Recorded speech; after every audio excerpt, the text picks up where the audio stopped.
Hello दोस्तों, मैं हूं दिनेश की ओर। घर हो तो ऐसा के इस कार्यक्रम में आपका स्वागत है। हम पंचकोश की सीरीज कर रहे हैं।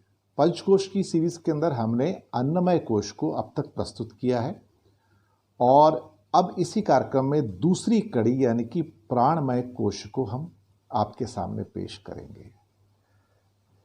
काफ़ी एग्जाम्पल भी देंगे इसके अंदर और आपको प्राणमय कोश की इंपॉर्टेंस को समझाने की भी कोशिश करेंगे। मैंने पहले कहा था कि हमारे शरीर की 5 परतें हैं, 5 आयाम हैं।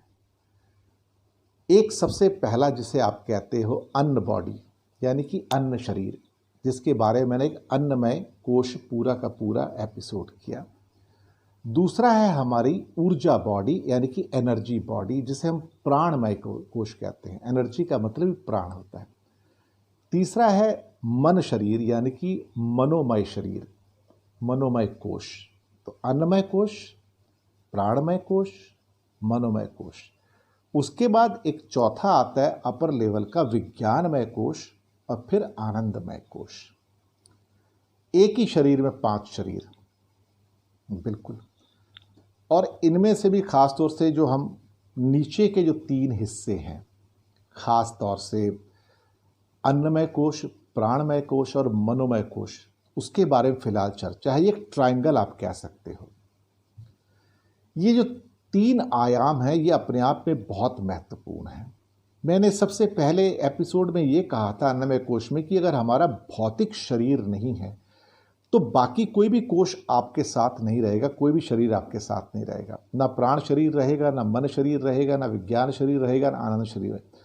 उन सबको अपनी अभिव्यक्ति के लिए अन्नमय शरीर की आवश्यकता होती है या भौतिक शरीर की आवश्यकता होती है। भौतिक शरीर होगा तो प्राण आएंगे ना, भौतिक शरीर होगा तो मन से सोचेगा, भौतिक शरीर होगा तो उसको ज्ञान प्राप्त होगा, भौतिक शरीर होगा तो आनंद की अनुभूति करेगा। तो ये उसका एक फाउंडेशन था अन्नमय कोश। ऊर्जा शरीर जो है, जो प्राणमय कोश है, वो अपने आप में एक बहुत ही महत्वपूर्ण कोश है। इसकी महत्ता मैं कहता हूं कि अगर हम ना समझें तो शायद हम जीवन को ही नहीं समझ पाएंगे। जीवन के बहुत सारे रहस्यों का जो सॉल्यूशंस हैं या समझ है वो इस कोश में छुपी है। चक्रा भी यहाँ आते हैं, कुंडलनी भी यहाँ जागृत होती है। और पंचकोशों का विकास का मतलब यही होता है कि आप एक अच्छे ढंग से आहार लें, अच्छे ढंग से विहार करें, अच्छे ढंग से निद्रा लें। ये चीज़ें आपके लिए बहुत ज़रूरी हैं। यहाँ पे हम एक भगवान कृष्ण की कहानी से इस पाठ को स्टार्ट करते हैं। दोस्तों, कहानी ऐसे है प्राणमय कोश की कि ऋषि दुर्वासा और उनकी पत्नी नदी के उस पार रहते थे और कुछ ज़्यादा कुछ तो था नहीं कुटिया में। तो दुर्वासा की पत्नी जो कृष्ण भक्त थी, उन्होंने भगवान कृष्ण को भोजन पर आमंत्रित किया। भगवान कृष्ण ने हाँ कर दी, जो भी नियत समय और दिवस था। अब उससे पहले जो नदी थी बीच में, उसमें थी बहुत बाढ़, इतनी बाढ़ की पार कर पाना मुश्किल। और कृष्ण के साथ उनके एक मित्र भी। तो जब नदी के तट पर पहुंचे तो सोचने लगे अब नदी कैसे पार करेंगे। अब वचन भी दिया है दुर्वासा जी की पत्नी को और वो भोजन भी तैयार रखेंगी। अब भगवान कृष्ण ने वचन दिया तो फिर ये कैसे हो सकता है कि भगवान कृष्ण वहां ना पहुंचे। तो भगवान कृष्ण जो हैं उस समय नदी से क्या कहते हैं? नदी से कहते हैं कि अगर मैंने पूरी की पूरी सृष्टि में सारे जन्मों में अगर मैंने ब्रह्मचर्य का पालन किया है तो हे नदी, आप मुझे रास्ता दीजिए नदी में से पार करने के लिए। नदी ने रास्ता दिया। कृष्ण जो उनके साथ थे, उनके साथ मित्र पार कर गए। तो मित्र ने पूछा, भगवान आपकी तो पत्नी भी है रुक्मिणी, प्रेमिका राधा भी है, गोपियां भी हैं, तो आप ब्रह्मचारी कैसे हुए? तो उन्होंने कहा कि तुम सिर्फ मेरी देह को देख रहे हो, शरीर को देख रहे हो, मैं तो तटस्थ हूं। तुम मेरे ब्रह्म रूप को नहीं देख रहे। मेरे ब्रह्म रूप को कभी भोजन की आवश्यकता ही नहीं पड़ती, कभी किसी और कार्यकलाप की आवश्यकता ही नहीं है। बोलते मतलब, लेकिन आप तो खाना खाने जा रहे हैं, तो फिर आप कैसे कह सकते हैं? आपकी पत्नी भी है, आपने सारे कर्म जो होते हैं एक पति पत्नी के वो भी निभाए हैं। बोलता मैंने फिर कहा कि तुम मेरे देह को, शरीर को देख रहे हो, तुम मेरे ब्रह्म रूप को नहीं देख रहे। मेरा ब्रह्म रूप तो ब्रह्मचारी है। और जहां तक तुमने बात कही कि मैं रुक्मिणी के साथ हूं, 16,000 गोपियों के साथ हूं, मैं तो हर जीव के साथ हूं। इस धरती पर ब्रह्मांड में जितने जीव हैं मैं सबके साथ में हूं, मैं सबके अंदर हूं, मैं सब में वास करता हूं, मैं पेड़ पौधों में भी वास करता हूं। ये सुनकर उनके मित्र चुप रह गए, बोले भगवान आप ठीक कह रहे हैं। खैर भगवान कृष्ण वहां पहुंच गए तो दुर्वासा जी की पत्नी बहुत प्रसन्न हुई और बहुत लिमिटेड भोजन जो घर में था, 1-2 लोगों के लिए बनाकर थाली परोस कर ले आई। खाना खाने लगे तो तुरंत वहां पे ऋषि याज्ञवल्क्य आ गए। अब ऋषि याज्ञवल्क्य भी बहुत पहुंचे हुए ऋषि थे और उनके साथ 2000 शिष्य भी आए और बोले कि ये मेरे शिष्य हैं, सारे सन्यासी हैं, ये आप क्या भोजन करेंगे? दुर्वासा की पत्नी को अचंभा हुआ कि मेरे घर में तो इतना भोजन नहीं है, 2-3-4 लोगों का भोजन है, मैं 2000 व्यक्तियों को कहां से भोजन दूंगी?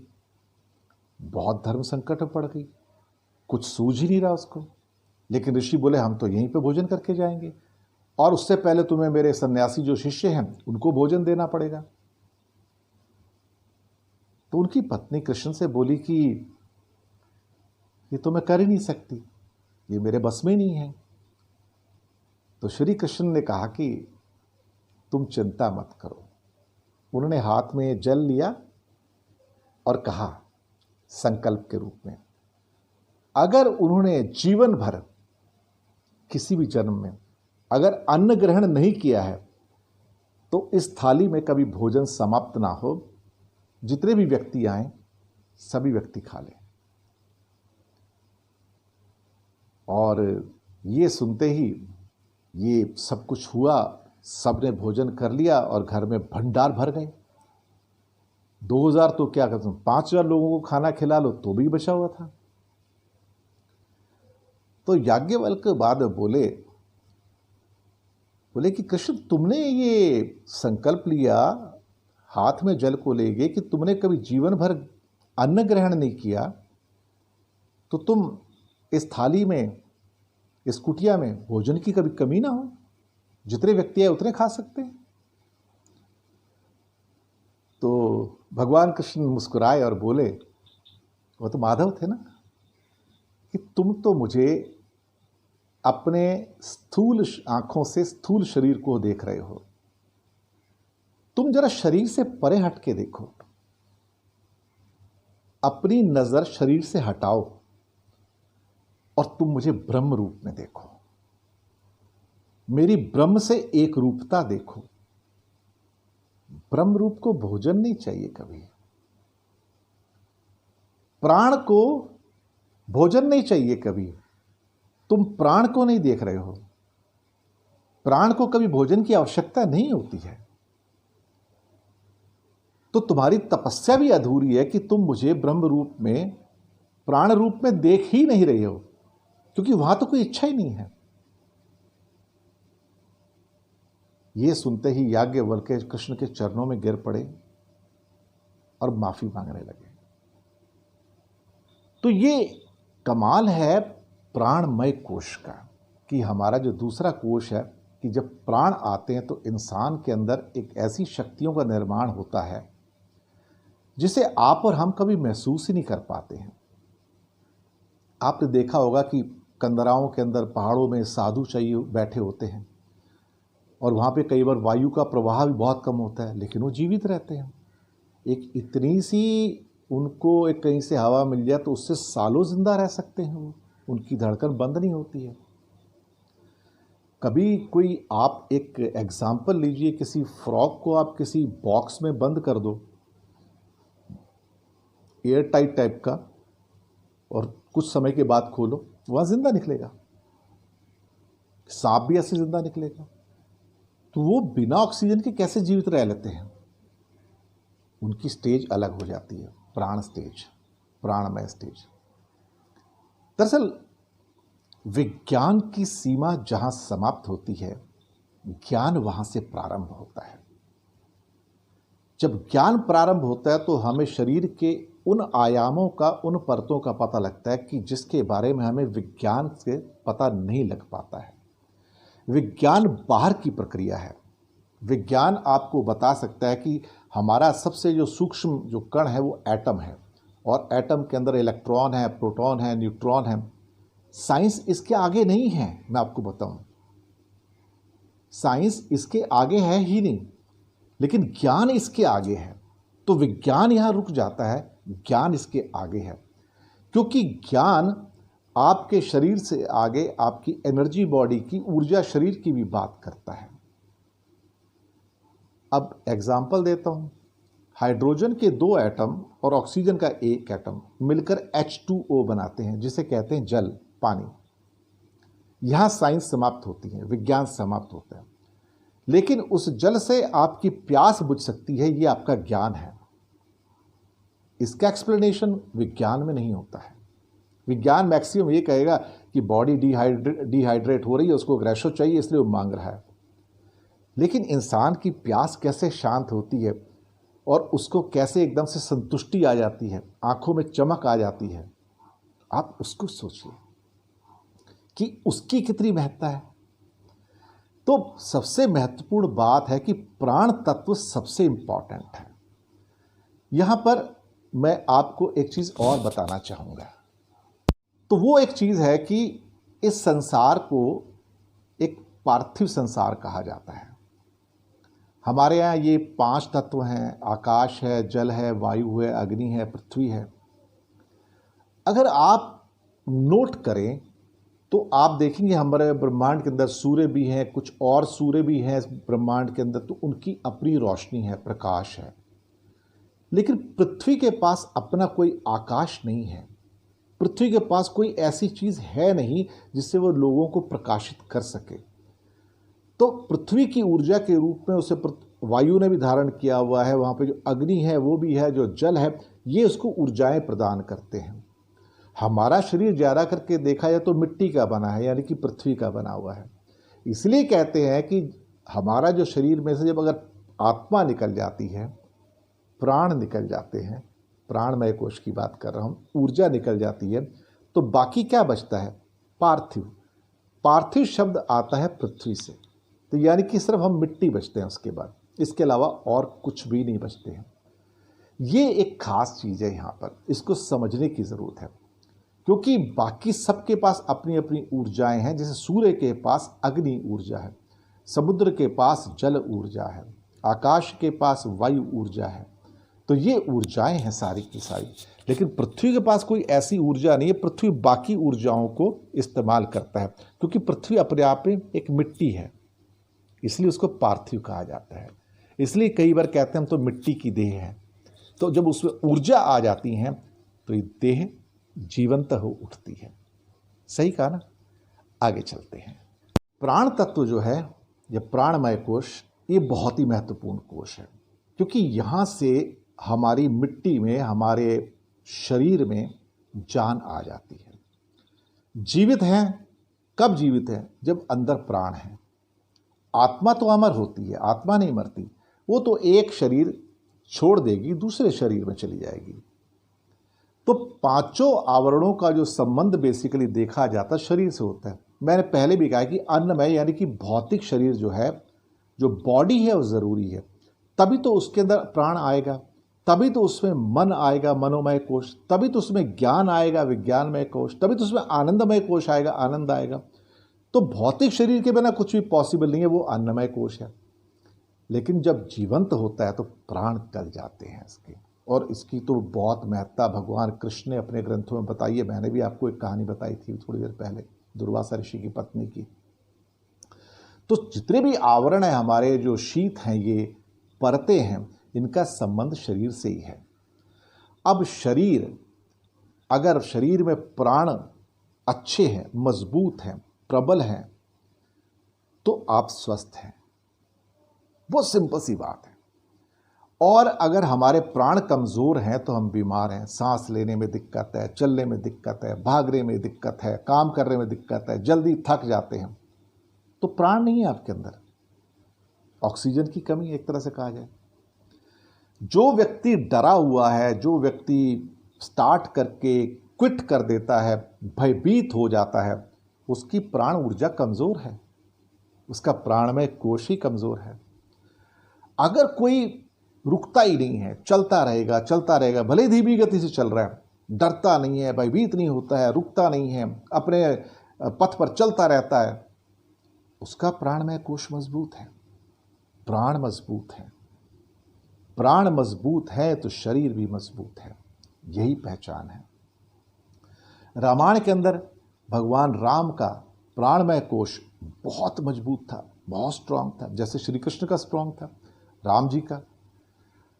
अगर कोई कमजोर प्राण वाला व्यक्ति होता और उसको 14 साल का वनवास मिल जाता, तो उसने तो वहां पे रोना पीटना शुरू कर देना था कि मैं क्यों जाऊंगा, मैं तो बड़ा हूं, मैं तो राजा हूं, वचन आपने दिया है, आप पूरा करो। कुछ नहीं कहा, पिता का वचन रखने के लिए तुरंत चल दिए, बिना सोचे समझे। रात्रि को बोला और सुबह उठ के निकल गए। मजबूत क्या था? प्राणमय कोश। जब प्राण मजबूत होते हैं तो डिसीजन, निर्णय मजबूत हो जाते हैं। यानी कि सुबह तो राज तिलक का टाइम था, नगाड़े बज रहे थे, ढोल बज रहे थे, मंगल गीत गाए जा रहे थे। तो राज तिलक होने की जगह सब कुछ बदल गया। कैकेयी ने कुछ और वर मांग लिया, राम जी को वनवास जाना पड़ गया। उन्होंने गेरुए वस्त्र पहने और चले गए सब कुछ त्याग के। ये कमाल किस चीज़ का है? ये प्राणमय कोश का, कि प्राण प्रबल थे, मजबूत थे। राम जी अगर प्रबल थे तो देखिए, वो उनको बाद में जब वानर सेना मिली तो वानर सेना अपने आप में असहाय थी, कमज़ोर थी। राम जी ने उनको यकीन दिलाया कि तुम असहाय नहीं हो, कमज़ोर नहीं हो, तुम तो दुनिया में वो कर सकते हो जिसकी तुम कल्पना नहीं करते हो। तो उन्होंने क्या किया? उनके अंदर एक प्राण फूंक दिए। जब वानर सेना में प्राण फूंक गए तो उन्होंने तो लंका ही जला डाली, फिर लंका दहन ही हो गया। आप सोच सकते हैं कि इसकी पावर क्या है। तो राम जी ने किया क्या? राम जी ने प्राणमय कोश डेवलप किया अपनी सारी वानर सेना का। उनको भरोसा दिलाया कि तुम वो चमत्कार कर सकते हो जो दुनिया में कोई और नहीं कर सकता। तो ये जो मोटिवेशन दिया था वो राम जी ने दिया, क्योंकि उनका खुद का प्राणमय कोश बहुत मजबूत था। सही बात है। इसका मतलब ये हुआ कि इसका अर्थ क्या होता है? जो व्यक्ति संघर्ष में से गुजरा है, जिसके जीवन में संघर्षशीलता रही है, वो सब कुछ कर सकता है। आप सोचिए, पहले गुरु परंपरा होती थी, गुरुकुल की परंपरा होती थी। 5 साल के अंदर बच्चों को भेजा जाता था। कहाँ पर? गुरुकुल के अंदर। 5 साल तक माता पिता के सानिध्य में रहते थे। लेकिन 5 साल के बाद जाते ही उनको बर्तन भी मांजने हैं, कपड़े भी धोने हैं, लकड़ी भी काटनी है, खाना भी खाना है। हालांकि कोमल हाथ हैं, छोटे हैं, और जितनी भी खास तौर से बुरे एडवर्सिटीज़ आती हैं उनका सामना करना है। हालांकि गुरु होते हैं वहाँ पे उनके ध्यान रखने के लिए, लेकिन संघर्षशीलता कहाँ से आती है? गुरुकुल से आती है। और वहाँ पे राजा के बच्चे भी हैं, गरीब के बच्चे भी हैं, अमीर के बच्चे भी हैं, सब एक समान है वहाँ पर। कोई ये नहीं कह सकता कि मैं राजा का बच्चा हूँ तो मैं काम नहीं करूँगा। वहीं पर ये एक सुंदर और मजबूत प्राणमय कोश का निर्माण होता है, जो 6 साल से लेकर 15 साल की उम्र तक चलता है। हालांकि उससे पहले 10 साल की उम्र में मनोमय यानी कि मन का विकास भी शुरू हो जाता है। आप अगर देखेंगे रामायण के अंदर तो आप पाएंगे कि भगवान राम ने बहुत कम राक्षसों का वध किया, बाकी सबका वध तो हनुमान जी ने, लक्ष्मण ने, भरत ने और जो उनके अंगद, सुग्रीव, वो लोग करते रहते थे। यानी कि सबको ये यकीन दिलाते थे कि आप कर सकते हो, आप कर सकते हो, आप कर सकते हो। तो सारा क्रेडिट खुद नहीं लिया, क्रेडिट उनको देते थे। और कुछ ही लोगों की हत्या जो थी या उनको मारा था युद्ध में, वो भगवान राम ने मारा था। मारीच भी उनमें एक था, बाली भी था, बाद में रावण भी था। इवन मेघनाथ को मारने के लिए जो इतना शक्तिशाली था, उन्होंने लक्ष्मण को भेजा कि नहीं मैं नहीं जाता, तुम करोगे काम। तो ये उनके अंदर प्राण फूंके, प्राणमय कोश मजबूत किया, ये उनकी खास बात थी। तो ये जो परिस्थितियों से जो लड़ना सिखाया जाता है, ये कौन सिखाता है? सबसे पहले आपकी माँ सिखाती है, पिता सिखाते हैं, फिर गुरु सिखाते हैं। तो प्राणमय कोश राम जी ने डेवलप किया, प्राणमय कोश कृष्ण जी ने डेवलप किया। तभी तो अगर महाभारत में देखो तो वहाँ पे चाहे आपके अर्जुन थे, भीम थे या बाकी लोग थे, वो सब बहुत शक्ति से लड़े। आपने कभी किसी महाभारत के अंदर किसी को आत्महत्या करते देखा क्या? कमजोरी कारण भाग गया ऐसा देखा किसी को? किसी ग्रंथों में भागता कोई नहीं था, मैदान में मर जाएंगे लेकिन यहीं मरेंगे। तो ईश्वर का सबसे पहला काम होता था कि आपका प्राणमय कोश, आपके प्राणों को मजबूत करना, आपकी हिम्मत को, आपकी संघर्षशीलता को मजबूत करना। इसी प्राणमय कोश की वजह से तो उन्होंने 100 योजन का सेतु बना लिया था, इतना लंबा पुल बांध दिया लंका तक का। अब आजकल के कई जो अमीर बच्चों को देखो तो उनके गुरुकुल वगैरह तो परंपरा रही नहीं, और उनको आराम मिलता है, घर बैठ के हर चीज़ ऑर्डर करते, नौकर चाकर सब कुछ लेके आ जाते हैं। वो तो उठ के अपने लिए कोई एक कपड़ा भी नहीं धोते, खाना बनाने की तो बात छोड़ दो। तो उनमें संघर्षशीलता कहाँ से आएगी? अगर सोचिए पुराने ज़माने में राजा के बच्चे को सारी सुविधाएं होती थी, हज़ारों नौकर चाकर होते थे, और अगर उसमें संघर्षशीलता की कमी हो जाए तो युद्ध के मैदान में जो टफनेस चाहिए वो तो देख के भाग जाएगा, उसके अंदर इतनी टफनेस आएगी नहीं है। इसलिए गुरुकुल भेजा जाता था कि वहाँ पे बच्चे सब कुछ सीख के आए। तो ये एक इम्पॉर्टेंट चीज़ है, क्योंकि हमारा शरीर जो होता है बेसिकली क्या है कि एक नर्वस सिस्टम से चलता है। बॉडी जो है उसको ब्रेन कंट्रोल करता है, और ब्रेन किसके सहारे चलता है? ब्रेन प्राण के सहारे चलता है, ऑक्सीजन के सहारे चलता है।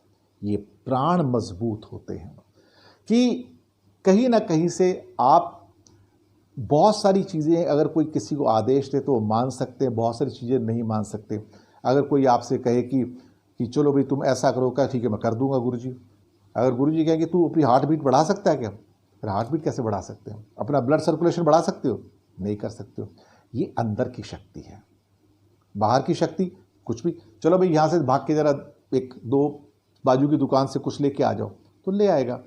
फटाफट जाके ये कपड़े चेंज करो, कर लेगा। एक काम करो, तुम्हारा चश्मा साफ नहीं, चश्मा साफ कर लो, कर लेगा। लेकिन ये काम बाहर के हैं, अंदर की शक्तियां तो अलग हैं। हम तो जब 5 कोश की बात कर रहे हैं, पंच कोश की बात कर रहे हैं, हम तो अंदर की शक्तियों की बात करते हैं जो विज्ञान से परे हैं, जिसका विज्ञान से लेना देना नहीं है, इसका लेना देना है ज्ञान से। तो ये अंदर की शक्तियां किससे विकसित होंगी? ये होंगी पंचकोश से। और अंदर हमारे चक्रास हैं, कुंडलनी है। और कमाल की बात यह है कि ये कुंडली की जो जानकारी है, ये करीब करीब सारे कॉन्टिनेंट में हजारों साल पहले सबको थी। ग्वाटेमाला के कुछ पिरामिड्स हैं, आप फोटोग्राफ्स देख सकते हैं, तो आप पाएंगे वहाँ पे टॉप पे जाके पिरामिड के अंदर से फोटोग्राफ भी ले सकते हैं आप, तो वहाँ भी कुंडली की फ़ोटो बनी हुई है। अब इसकी जानकारी चाइना को, लैटिन अमेरिका को, पुरातन काल में मेसोपोटामियम, रोमन एम्पायर, आपके इजिप्शियन एम्पायर्स, हिंदुस्तान में, ये सब जगह थी। एक्चुअली उस टाइम इंसान को ये सारी जानकारियां थीं जो बाद में हमने गंवा दी। कहीं ना कहीं हमारी जानकारियों में और ज्ञान में हुआ ह्रास, और हम अब पुरानी बातों को समझ बैठे मिथ्या। लेकिन ये मिथ्या तो थे नहीं, ये तो सच है। समझने की बात है।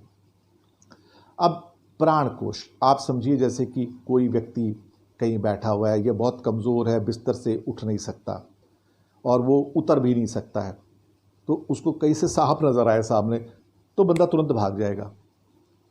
अब वो एक्स्ट्रा शक्ति कहाँ से आई उसके अंदर साहब, ये सोचिए ज़रा। भाई ये कहा जाता है कि इंसान जो अंदर की प्राण शक्ति होती है उसका सिर्फ मुश्किल से 40% यूज़ करता है, वो 60% तो रिजर्व में रहता है जो इमरजेंसी में काम आता है। वो ऐसे जैसे पुलिस फोर्स नहीं होती, तो नॉर्मल पुलिस काम करती रहती है, जब दंगे फसाद होते उस टाइम फिर वो रिजर्व पुलिस फोर्स को निकाला जाता है कि जाओ तुम अब लड़के आओ, ये इनसे नहीं संभलेंगे अभी। तो ऐसी कई बार आप देखो ऐसे एग्जाम्पल हमारे पास आए हैं। गुजरात में भूकंप आया था और कई जगह और भूकंप आए थे, सुनामी जब मद्रास में आए थे, तो जहाँ पे वो लोग जो अपने आप को अक्षम समझते थे, चलना जिनके लिए दूभर था, तो इन परिस्थितियों में वो भाग के चले गए दूसरी जगह पे, अपनी जान बचा ली और फिर बाद में सोचते रहे कि हमने किया कैसे, ये कैसे संभव हो गया कि मैं इतना भाग के आ गया, इतना चल के आ गया, मेरे से तो बिना किसी सहारे के मैं खाट से नीचे नहीं उतर सकता था, कुर्सी से नीचे नहीं उतर सकता था, तो मैं भाग के कैसे चला गया। है ना हैरानी की बात। तो संकट काल में आप वो सब कर जाते हो जो नॉर्मल कोर्स में आप करने की सोचते भी नहीं हो। तो वो जो 60% की ऊर्जा की बात की ना मैंने रिजर्व की, वो प्राण ऊर्जा वो आपके काम आती है। हमें एक बात समझना चाहिए कि ये प्राण ऊर्जा आपकी छुपी हुई शक्ति है, जागृत करने की जरूरत होती है। गुरुकुल तो यही करता है, गुरुकुल की परंपराएं भी यही करती हैं। 0 से लेके 5 तक जब अन्नमय कोश प्रोमिनेंट रहता है तो यहाँ पे आपकी हड्डी, दांत सब कुछ डेवलप होते हैं, पूरी बॉडी शरीर डेवलप होती है, हालांकि बाद में भी डेवलप होती रहती है, लेकिन प्रोमिनेंटली वो अन्नमय कोश ही उस टाइम डेवलपमेंट होता है। लेकिन 6 से 15 तक प्राणमय कोश का प्रोमिनेंट डेवलपमेंट होता है, और उसके बीच में 10-11 से तो मनोमय कोश भी आता है। यहाँ से समझ आती है, संघर्ष यहाँ से आता है। एग्जाम्पल देता हूँ आपको मैं, बटरफ्लाई, तितली। तितली कहाँ से पैदा होती है? कैटरपिलर से। कैटरपिलर कहाँ पर है? छोटा सा अंडा कोकून सा होता है। तो एक बार एक मास्टर जी थे, तो मास्टर जी ने बच्चों को बिठाया तो उनको बताया देखो ये छोटे से अंडे हैं, इसके अंदर कैटरपिलर है, इस कैटरपिलर से तितली बनेगी। तो चलो ये एक्सपेरिमेंट साइंस का है, विज्ञान का, देखते हैं। तो एक एक करके उन्होंने देखा कि वो जो छोटे छोटे शेल थे वो क्रैक होने शुरू हुए, अंदर से जो कैटरपिलर्स थे जो तितली बन के उड़ने वाले थे वो धीरे धीरे जोर लगा के बाहर आ रहे थे, और उसमें उनको बहुत संघर्ष करना पड़ा था। वो जो शेल थे टूट ही नहीं रहे थे, और बहुत ज़्यादा संघर्ष करने के बाद तब कहीं वो बाहर निकल के आते थे, और फिर कुछ ही मिनटों में उड़ भी जाते थे वो। एक बच्चे को वहाँ तरस आ गया, तो उसने कहा कि ये तो बड़ा यार संघर्ष कर रहे हैं, तो बड़ा स्ट्रगल है, इनका स्ट्रगल ख़त्म करना चाहिए। तो उन्होंने उठ के 1-2 जो शेल्स थे कोकून टाइप के अंडे वो तोड़ दिया अपने आप ही, इसमें आराम से बाहर आ जाएंगे, इनकी तकलीफ कम हो जाएगी। वो बाहर आए, उसमें से बाहर निकला कैटरपिलर और आधा तितली, तो पता लग रहा है कि वो तो बाहर निकलते मर गया। दरअसल वो जो बाहर निकलने का जो संघर्ष था वही तो उसकी मसल्स को, उसकी बॉडी को, उसके पंखों को मजबूत बनाता था कि वो बाहर निकल के उड़ सके। हमने उससे संघर्ष छीन लिया, और संघर्ष छीन के हमने उसका जीवन छीन लिया। अगर आप किसी व्यक्ति से संघर्ष छीन लेते हो तो आप उससे उसका जीवन छीन लेते हो। वो व्यक्ति जिंदगी भर डिपेंडेंट और कमज़ोर रहेगा, हमेशा आपसे चिपटा रहेगा, क्योंकि उसके अपने अंदर तो संघर्ष की क्षमता विकसित नहीं हुई। जब संघर्ष की क्षमता विकसित नहीं होती है तो प्राण भी विकसित नहीं होता है, प्राणमय कोश भी विकसित नहीं होता है। बात शायद आपकी समझ में आ रही है। 25 साल की उम्र तक सारे ही कोष डेवलप हो जाते हैं, हालांकि ऐसा नहीं कि उसके बाद नहीं होते, उसके बाद भी उनके अंदर परिपक्वता आती ही रहती है, लेकिन 25 तक लगभग सारे कोष डेवलप हो जाते हैं। तो इसलिए कहते हैं कि जब आप 18 वर्षों के होते हो, अडल्ट हो जाते हो, तो कहते हो भाई अब इसको छोड़ दो अपनी ज़िंदगी जीने के लिए, इसे अपने निर्णय खुद लेने तक। तो ये अपने निर्णय खुद करेगा और आगे बढ़ेगा।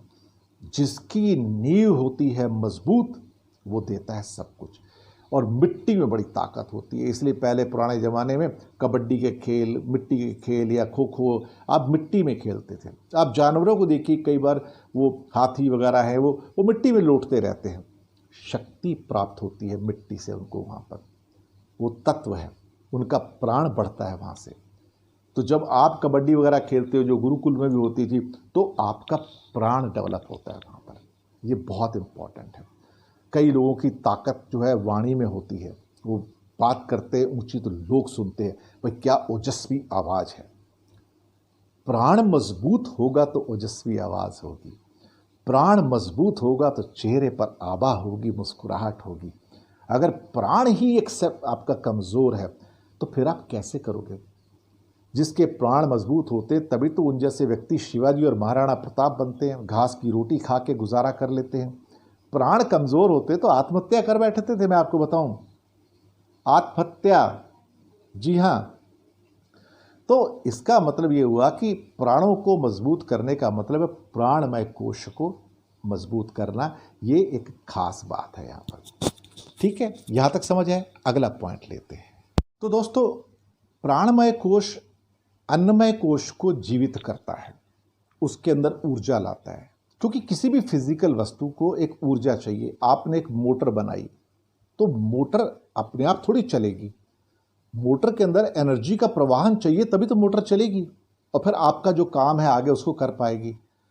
तो ये वही है, यानी कि बिजली, जैसे मोटर को चलाने के लिए बिजली चाहिए या पंखे को चलाने के लिए बिजली चाहिए, तो ऐसे शरीर को चलाने के लिए भी एक बिजली की जरूरत होती है, एक ऊर्जा की जरूरत होती है। प्राण वो ऊर्जा है। तो प्राण शक्ति अच्छी नहीं हुई तो हमारा शरीर कमजोर, प्राण शक्ति अच्छी हुई तो शरीर मजबूत। तो मैंने आपको बताया था कि 40% तो हम यूज करते हैं और 60% रहती है रिजर्व फोर्स के अंदर। अब उसको हमारा उद्देश्य ये होना चाहिए कि इस रिजर्व फोर्स को बाहर निकालें और उसका उपयोग करें, वरना वो हमारे साथ ऐसी खत्म हो जाती है बाद में। अंदर की शक्ति है ये, इसको याद दिलाना जरूरी है। यही तो शिक्षा है, यही तो ज्ञान है। अब एग्जाम्पल देता हूं एक, कि ये प्राण शक्ति क्या नहीं कराती। अगर सपोज करो कि मैं कोई एक पेड़ अपने घर के पास लगाता हूं, तो वो पेड़ खाली जगह है, वहां पे लग जाएगा 20 फुट 30 फुट 40 फुट तक पहुंच जाएगा कुछ सालों में और हष्ट पुष्ट रहेगा, लेकिन उसको स्ट्रगल नहीं करना पड़ रहा है। वो उसको जगह मिली हुई है, वो आराम से एक्सपेंड भी कर रहा है, ऊपर भी जा रहा है। लेकिन अगर आपका पेड़ सपोज करो किसी जंगल में है, चलो मैं रेन फॉरेस्ट की बात करता हूं, तो अगर आपने रेन फॉरेस्ट कभी नहीं देखे हैं तो कभी भी कोई यूट्यूब का वीडियो निकाल लीजिए, उससे वे रेन फॉरेस्ट को आप देख लीजिए, चाहे लैटिन अमेरिका के अमेज़न के हों, हमारे केरला के हों, ऑस्ट्रेलिया के अंदर हों और कई और जगह पर रेन फॉरेस्ट हैं। तो एक बात बड़ी प्रोमिनेंट है, मैंने खुद भी रेन फॉरेस्ट देखे हुए हैं, कि वहाँ पे जो पेड़ों की ऊंचाई होती है 100 foot 150 foot 200 foot 250 foot 300 foot. तो पेड़ इतने ऊपर कैसे चले जाते हैं? क्या उनकी प्रजाति ऊपर जाने वाली है? नहीं, प्रजाति वही है, लेकिन वहां पे संघर्ष बहुत है। संघर्ष इसलिए कि सूर्य की छाया और रोशनी ऊपर से आती है, हर पेड़ को सूर्य की रोशनी चाहिए और उस सूर्य की रोशनी को प्राप्त करने की रेस में वो ऊपर ऊपर ऊपर चलता चला जाता है। और इसलिए जब आप आसपास देखेंगे तो रेन फॉरेस्ट में एक ऐसा मतलब एक वातावरण बन जाता है कि ज़मीन के ऊपर सूर्य की किरणें पहुंचती ही नहीं है, इसलिए उसको रेन फॉरेस्ट कहता है। घना होता है एकदम और पेड़ ऊपर ही ऊपर चलते जाते हैं। अगर पेड़ ऊपर ही ऊपर नहीं जाएंगे तो मर जाएंगे, क्योंकि सूर्य नहीं मिलेगा तो ऊर्जा नहीं मिलेगी, ऊर्जा नहीं मिलेगी तो खाना नहीं बनेगा, उनका खाना नहीं मिलेगा तो जीवित नहीं रहेंगे। तो ये सर्वाइवल ऑफ द फिटेस्ट है। रेन फॉरेस्ट में जो फिट नहीं है वो ख़त्म हो जाते हैं और जो ऊपर आ सकते हैं वो जिंदा रहते हैं। ये कमाल किसका है? ये प्राण ऊर्जा का है। ये उसका एक सशक्त उदाहरण है कि प्राण ऊर्जा तो रेन फॉरेस्ट में पौधों में भी काम करती है। तो ये इस बात को तो आप बिल्कुल अब समझ गए। अब आप सोचिए कि एक एग्जाम्पल और लेते हैं कि कई बार कई बच्चे ऐसे होते हैं जो एग्जामिनेशन के दिनों में, बोर्ड के एग्ज़ाम में सुसाइड कर लेते हैं। कभी रिज़ल्ट अच्छा नहीं आया तो कर लेते हैं, रिज़ल्ट आया ही नहीं और अपने मन में ये सोचते रहते हैं और उसकी वजह से सुसाइड कर लेते हैं। क्यों? कौन है वो लोग? जिनकी प्राण ऊर्जा कमज़ोर है, जिनके माँ बाप ने उनकी प्राण ऊर्जा को डेवलप करने में, विकसित करने में सहयोग नहीं दिया। जब प्राण ऊर्जा का सहयोग नहीं मिलेगा, प्राण शक्ति का सहयोग नहीं मिलेगा, तो बच्चे मानसिक दृष्टि से भी वीक हो जाएंगे और फिर वो सुसाइड भी करेंगे। इसलिए बच्चों की प्राण शक्ति को मजबूत करो, उनके अंदर ऐसी आदत डालो स्वावलंबन की खुद काम करने की, तभी बच्चा मजबूत होगा। हर काम के लिए बच्चे को मत कहो कि हाँ नौकर से लो, तुमको ला के देगा, तुम बैठो आराम करो। बच्चे को कूद फांद करने दो, तभी बच्चा सीखेगा। प्राण तत्व तो दरअसल वो आपकी वायु है, जो ऑक्सीजन है, जो अंदर जा रही है, आपको सशक्त कर रही है। सूर्य भी प्राण का एक स्रोत है। सूर्य को नमस्कार कीजिए, सूर्य को जल दीजिए, आपके प्राण मजबूत होंगे। आलस से दूर रहिए, प्राण मजबूत होंगे। आउटडोर खेल खेलें, मिट्टी में खेलें, प्राण मजबूत होंगे। एक्टिव रहें, प्राण मजबूत रहेंगे।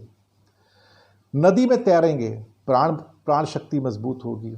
क्रियाशीलता रखें, प्राण शक्ति मजबूत होगी।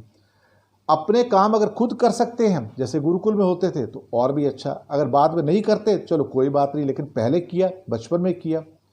अब लेकिन इस उम्र में क्या करना है? चलिए मैं नहीं कहूँगा कपड़े धोइए, बर्तन मांजिए, प्राणायाम कीजिए। अभी बहुत सारे टीवी पे आके गुरुदेव सिखाते हैं ना आपको प्राणायाम, अनुलोम विलोम, और ये सब क्यों सिखाते हैं? प्राण मजबूत करने हैं आपके। प्राण मजबूत नहीं है तो कैसे करेंगे आप? भगवान कृष्ण और सुदामा जब गुरुकुल में थे, सांदीपानी के आश्रम में थे, तो वहाँ यही करते थे। बर्तन भी धोते थे, कपड़े भी धोते थे, खाना भी बनाते थे, लकड़ियाँ भी काट कर लाते थे, गुरु की सेवा करते थे, उनके पैर भी दबाते थे। राम लक्ष्मण भी यही करते थे। तो एग्जम्पशन तो किसी को नहीं है ना, चाहे आप जिसके मर्जी बेटे हो। तो ये बात आप समझ आ रहे हो कि प्राण शक्ति कहाँ से आती है? प्राण शक्ति आती है संघर्षशीलता से, संघर्ष से, स्ट्रगल से। सही है ना? बात समझ में आई ना अब तक आपकी? आगे चलते हैं। प्राण कहते हैं कि हमारे शरीर में करीब 72,000 नाड़ियां हैं। उनको एस्ट्रल ट्यूब्स भी इंग्लिश में कहा जाता है। और उन नाड़ियों में ईड़ा, पिंगला, सुषुम्ना 3 प्रमुख हैं। ईड़ा चंद्रमा की नाड़ी है, पिंगला सूर्य की नाड़ी है, सुषुम्ना गुरु की नाड़ी है। लेकिन मुख्यतः चंद्रमा और सूर्य की नाड़ियां हमको प्रभावित करती हैं। प्राण हैं शरीर में, पार्थिव शरीर में, तो हम जीवंत हो जाते हैं। ऐसे ही जैसे कि एक एग्जाम्पल लीजिए, अगर बच्चा पैदा हुआ तो हम सबसे पहले उसके अंदर क्या गुण देखते हैं? बच्चे के अंदर पैदा होते ही, चाहे नर्स हो, डॉक्टर हो, जो भी हो, माता पिता हो, उस टाइम जो भी उपस्थित हैं, कि बच्चा रोया क्या? बच्चा अगर पैदा होने के बाद या थोड़ी देर में रोता है तो समझो उसका जो सिस्टम है रीबूटिंग स्टार्ट होता है। उसका एयर सिस्टम, वायु सिस्टम, प्राण सिस्टम रीबूटिंग स्टार्ट होता है कि परफेक्ट है भाई, बच्चे ने रोना शुरू किया, इसका मतलब सांस आना शुरू हो गया, अब बच्चा खुद ब्रीथ कर रहा है।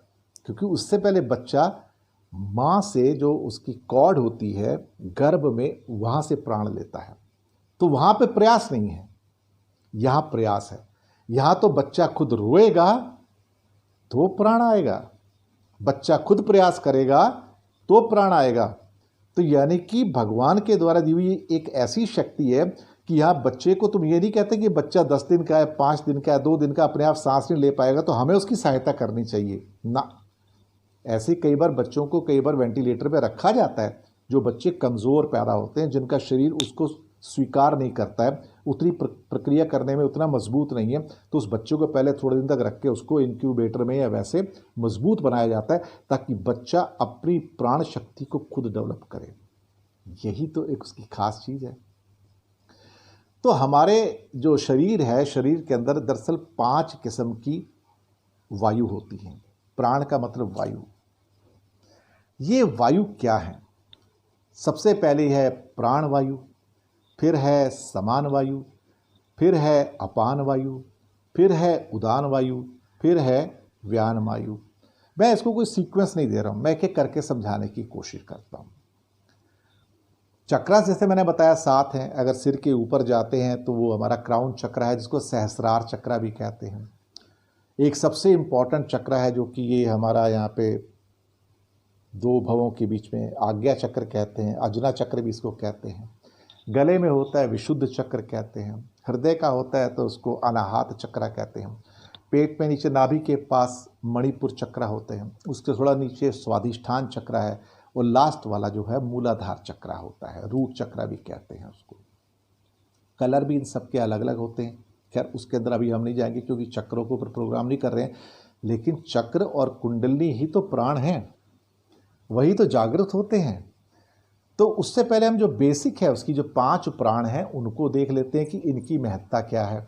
जब हम प्राण की बात करते हैं तो हमारे शरीर में जो ऑक्सीजन जाती है, जो वायु जाती है, वो कैसे ऑपरेट करती है और कैसे हमारे शरीर को संतुलित रखती है। तो पहले चलते हैं प्राणवायु के ऊपर। प्राणवायु, जी हाँ, ये विशुद्धि चक्र जो होता है ये वहाँ से लेके हृदय तक, यानी कि विशुद्धि होता है यहाँ पे और हृदय तक यहाँ पर, ये यहाँ तक होती है प्राणवायु। अगर आप देखोगे यहाँ पे तो क्या क्या ऑर्गन्स हैं, खास तौर से आपको लंग्स भी मिलेंगे और गला भी मिलेगा और आपका हृदय भी मिल जाएगा यहाँ पर।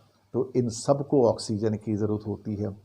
इनकी गति जो रहता है अंदर जाके नीचे की ओर होती है, ये अंदर हमारे हम ऑक्सीजन खींचते हैं। पांचों इंद्रियां भी यहीं से प्रभावित होती हैं। पांचों इंद्रियां आप देखोगे तो सिर पे ही हैं, नीचे कोई इंद्रिय नहीं है। शब्द, स्पर्श, रूप, रसगंध, ये सब वहीं पे बेसिकली जो सारी इंद्रियां हैं। तो ये जो प्राण है ये सभी ऑर्गन्स को वायु देने का, प्राण देने का काम करता है। थक जाते हो या वैसे हो तो आप सोचने वाली बात है कि आप कैसे कर सकते हो। तो प्राण वायु का स्थान जो है वो यही होता है। जब ये प्राण वायु इस रीजन में असंतुलित हो जाती है तो बहुत सारी बीमारियां पैदा हो सकती हैं विचारों के ऊपर, क्योंकि ये एरिया को प्रभावित करता है सारा। यहाँ पे है तो यहाँ से आता है, लेकिन यहाँ से इसको प्रभावित इसको करता है वहाँ पे, तो इससे बहुत सारी बीमारियां हो जाती हैं। ब्रेन रिलेटेड भी है उसमें, इसमें घबराहट भी है, लंग्स की बीमारी है, ब्रोंकाइटिस है, कंधे का दर्द है, थायराइड है, सांस लेने में प्रॉब्लम है। प्राणमय कोश अगर ठीक है और इसमें प्राण वायु अगर ठीक होता है तो बहुत सारी बीमारियां अपने आप ठीक हो सकती हैं। खास तौर से अस्थमा, ब्रोंकाइटिस को भी आप थोड़ा थोड़ा ठीक कर सकते हैं। कैसे? आप अगर यहाँ से थोड़ा रगड़ा करेंगे इस ढंग से और इस ढंग से करेंगे तो आपको बहुत सारा वहाँ पर देखा जाए तो राहत मिलेगी। आप करके देखिए इसको तो आपको खुद ही समझ में आ जाएगा। तो आगे चलते हैं। अब चलते हैं दूसरी वायु, समान वायु। तो प्राणवायु होगी, समान वायु। ये दरअसल क्या है कि हृदय से लेके नाभि तक होता है। हमारे हृदय से लेके नीचे नाभि तक का एरिया होता है। ये इसमें हृदय भी आ जाता है और नीचे मणिपुर चक्र भी आता है। तो ये दरअसल प्राण ऊपर है, उसके नीचे अपान होता है, ये दोनों के बीच में होता है समान वायु जो होती है। ये भोजन को, अगर आप इस एरिया को देखेंगे तो पेट का सारा एरिया है। भोजन को जो हजम करना है वो यहाँ पे होता है। पाचन इसकी मेन प्रक्रिया है। यहाँ पे अगर असंतुलन होता है, मिसमैच होता है, टॉक्सिसिटी बढ़ती है, पेट फूलता है, गैस बनती है, विषैले पदार्थों का संचय हो जाता है। भोजन की प्रॉब्लम साथ में पैनक्रियास को इफेक्ट करती है, किडनी को इफेक्ट करती है, लीवर को, हर चीज़ को इफेक्ट करती है, क्योंकि सारा शरीर आपके पेट से जुड़ा हुआ है। इसमें कोई शक वाली बात नहीं है। ये से कह सकते हो कि ये केंद्र है। नाभि तक पहुंचो तो नाभि केंद्र है। केंद्र मजबूत तो देश मजबूत, केंद्र मजबूत तो सब कुछ मजबूत, केंद्र कमज़ोर सब कुछ कमज़ोर। तो आपका स्टमक जो होता है ना वो उसी के अधीन होता है। यहीं पे आपकी शुगर भी होती है, एसिडिटी भी होती है, अपचन भी होता है, मंद अग्नि होती है, खाना ढंग से पच नहीं पाता है, बीमारियां होती हैं, पेट में गड़बड़ होती है। समान वायु गड़बड़ जब हो जाए तो बहुत सारे रोग लग जाते हैं। खाना समय पर ना खाओ तो ये रोग लगता है। नाभि सेट नहीं हो पाती है तो ये प्रॉब्लम आ जाती है। उल्टा सीधा खाओ, जंक फूड खाओ तो समान वायु जो होती है विकृत हो जाती है। मणिपुर चक्र ठीक रहे तो पाचन शक्ति ठीक है। मणिपुर चक्र गलत है इसका मतलब पाचन शक्ति गलत है।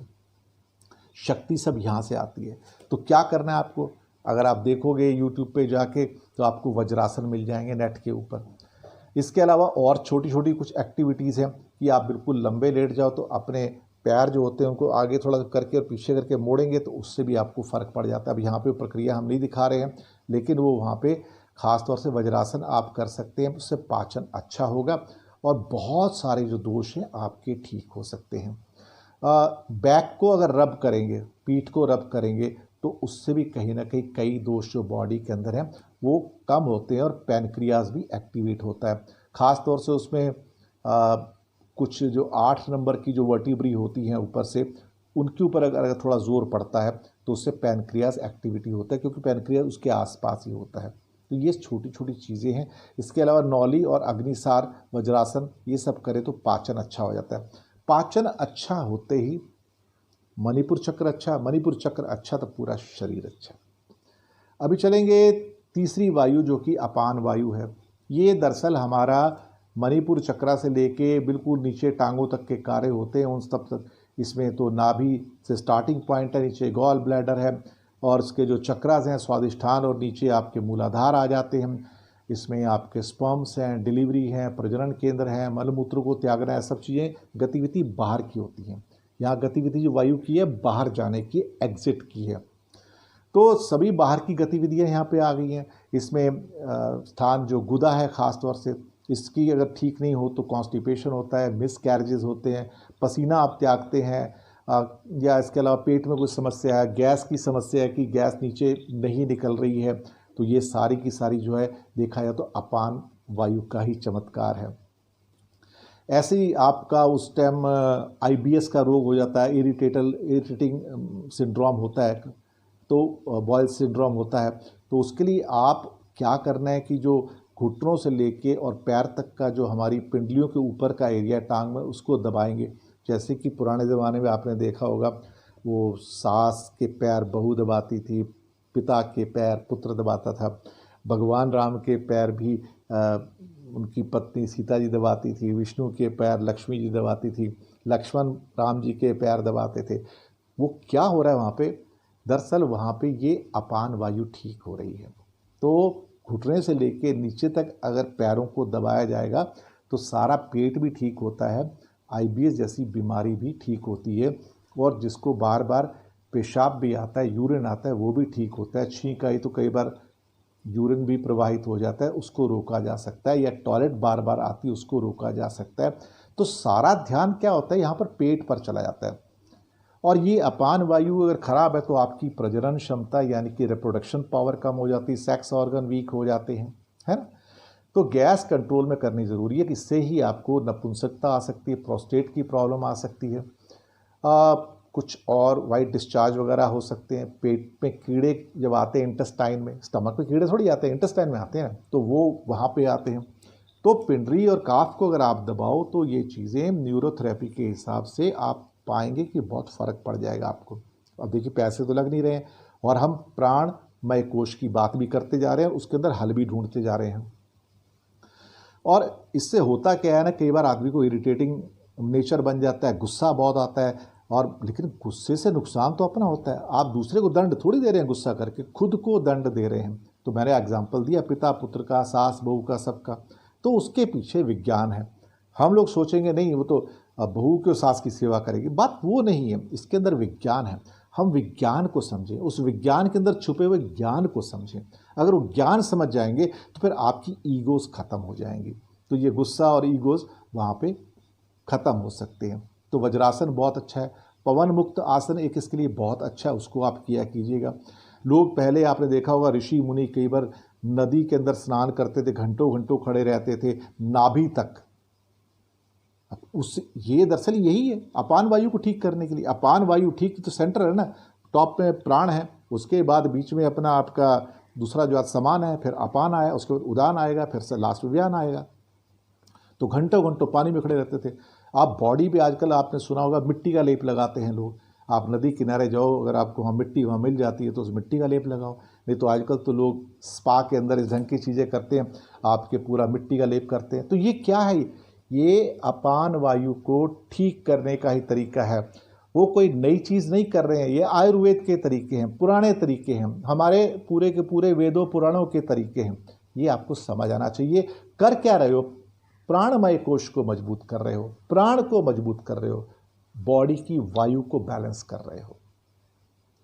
तो ये हो गया। अगली वायु आती है उदान वायु। अब उदान वायु बेसिकली ये अपवर्ड भी है और बाहरी भी है, क्योंकि ये कंठ से ऊपर का हिस्सा है यहाँ से बेसिकली। हालांकि ऊपर के हिस्से को जो पिछला मैंने बताया था उससे वो भी पहले कंट्रोल करता है, समान वाला भी, लेकिन ये भी कंट्रोल करता है। ये आज्ञा चक्र है, इसमें आपका सहस्रार चक्र कहते हैं, ये आते हैं। और ये सहस्रार चक्र और ये आज्ञा चक्र, ये दोनों यहाँ से कंट्रोल होते हैं।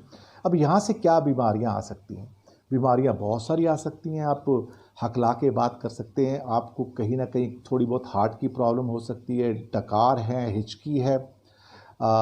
महिलाएं बिंदी लगाती हैं यहाँ पे, तो क्यों, आज्ञा चक्र को या अजना चक्र को वो करती हैं जागृत। और चिड़चिड़ापन आता है, डिप्रेशन आता है, कानों में आवाज़ आते हैं, योग होते हैं, ये कहाँ से आते हैं? ये सब यहीं से तो आते हैं, देखा जाए तो, और कहाँ से आएंगे?